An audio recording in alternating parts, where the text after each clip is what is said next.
Hello friends, welcome to my YouTube channel. दोस्तों, UPSC द्वारा civil service exams की notification जारी कर दिया गया। इस वीडियो में हम लोग डिस्कस करेंगे कि आईएएस एग्जाम यानी कि सिविल सर्विस एग्जाम्स के लिए आप कितने अटैम्प्ट दे सकते हैं, कैटेगरी वाइज डिस्कस करेंगे। तो इस वीडियो को लास्ट तक जरूर देखें।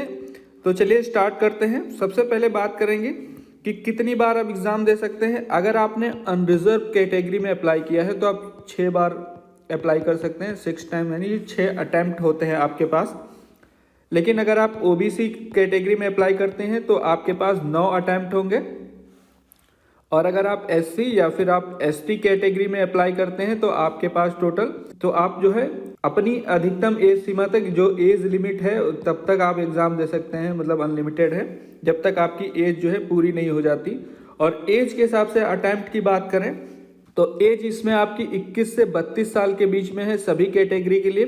तो अगर आप अनरिजर्व के लिए अप्लाई करते हैं, अनरिजर्व में, तो आप 6 अटैम्प्ट दे सकते हैं। वहीं पर अगर और ओबीसी की एज जो है, इसमें 3 साल का एज रिलैक्सेशन मिलेगा।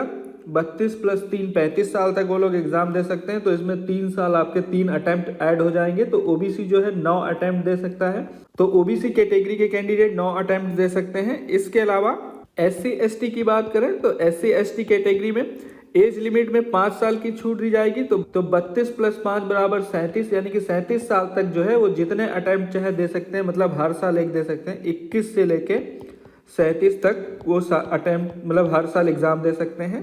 तो ये है इसकी जानकारी। आप इसकी पीडीएफ डाउनलोड कर लें। और इसमें एप्लीकेशन फीस की बात करें तो 100 रुपये एप्लीकेशन फीस है अनरिजर्व, ओबीसी और ईडब्ल्यूएस कैटेगरी के लिए।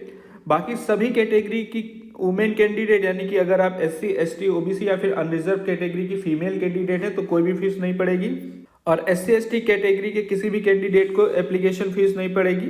और अगर इसके एग्जाम पैटर्न की बात करें तो इसमें जो है सबसे पहले आपका प्रीलिम्स होगा, प्रीलिम्स के बाद आपका जो है मेंस होगा, और मेंस के बाद जो है आपका इंटरव्यू होगा। प्रीलिम्स के नंबर आपके फाइनल मेरिट लिस्ट में नहीं जोड़े जाते हैं। फाइनल मेरिट लिस्ट आपकी जो है मेंस और इंटरव्यू से बनाई जाती है।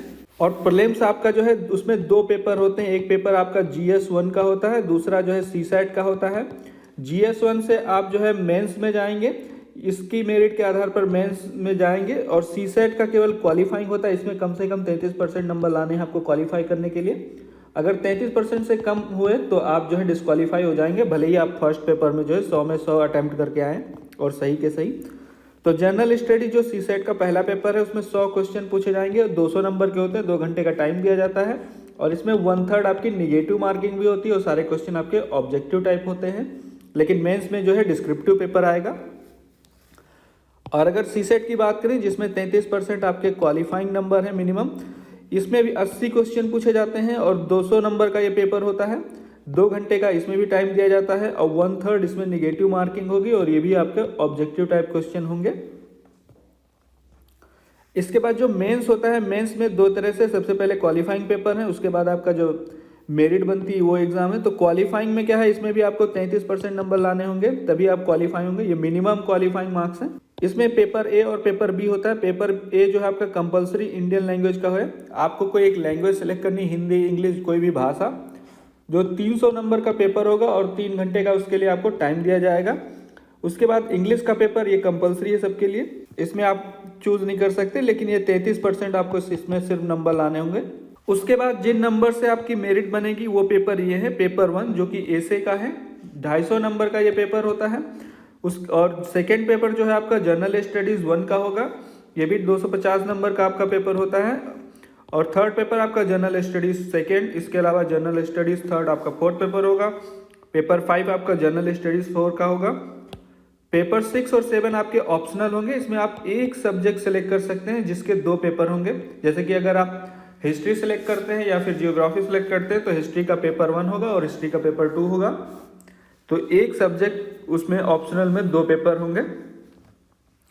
ऑप्शनल की बात करें कौन कौन से सब्जेक्ट आप ले सकते हैं, तो इसमें एग्रीकल्चर ले सकते हैं ऑप्शनल में, या फिर animal husbandry and veterinary science, या फिर anthropology, botany, chemistry, civil engineering, commerce and accountancy, economics, electrical engineering, geography, zoology, इसके अलावा हिस्ट्री, लॉ, और असमी, बंगाली, डोगरी, इंग्लिश, गुजराती, हिंदी, कन्नड़ा, कश्मीरी, कोंकणी, मैथिली, मलयालम, मणिपुरी, मराठी, नेपाली, उड़िया, पंजाबी, संस्कृत, संथाली, सिंधी, तमिल, तेलुगु, उर्दू, ये आप सब्जेक्ट ले सकते हैं।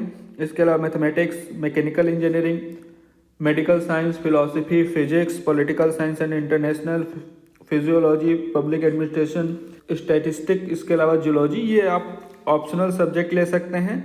और इसका डिटेल सिलेबस जानना चाहते हो तो मैंने वीडियो बनाया, या फिर आप इस पीडीएफ को डाउनलोड कर लें और किस टॉपिक से कितने क्वेश्चन आते हैं आप देख सकते हैं। इसके साथ ही इससे रिलेटेड कोई और जानकारी चाहते हैं तो आप मुझसे कमेंट सेक्शन में पूछ सकते हैं।